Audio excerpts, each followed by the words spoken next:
મુખ્યમંત્રી શ્રી ભૂપેન્દ્ર પટેલના દિશા નિર્દેશ હેઠળ અને ગૃહ રાજ્યમંત્રી શ્રી હર્ષ સંઘવીના માર્ગદર્શનમાં ગુજરાત પોલીસે ગેરકાયદેસર રીતે રાજ્યમાં વસવાટ કરનારા બાંગ્લાદેશીઓ વિરુદ્ધ અત્યાર સુધીનું સૌથી મોટું અભિયાન હાથ ધર્યું છે.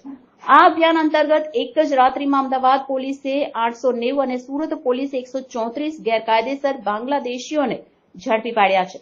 સુરત પોલીસ કમિશનરની કચેરી ખાતેથી આજે ગૃહ રાજ્યમંત્રી હર્ષ સંઘવીએ રાજ્યના તમામ જિલ્લાના પોલીસ વડાઓ, રેન્જ વડા અને લો એન્ડ ઓર્ડર તેમજ આઈબીના ઉચ્ચ અધિકારીઓ સાથે વિડીયો કોન્ફરન્સ યોજીને આ અભિયાનને વધુ સઘન બનાવવા અને આ બાંગ્લાદેશીઓની તમામ ગતિવિધિઓ અંગે બારીક તપાસ કરીને કડક કાર્યવાહીના નિર્દેશ આપ્યા હતા.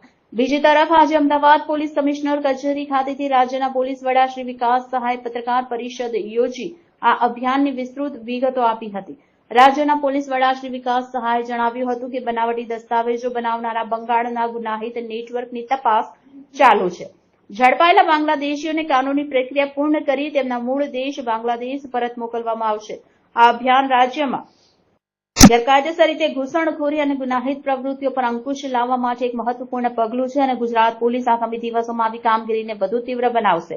શ્રી હર્ષ સંઘવીએ ગેરકાયદેસર વસવાટ કરનારા બાંગ્લાદેશીઓને 2 દિવસમાં સ્વૈચ્છિક રીતે પોલીસ સ્ટેશનમાં સરેન્ડર થવા ચેતવણી આપી છે.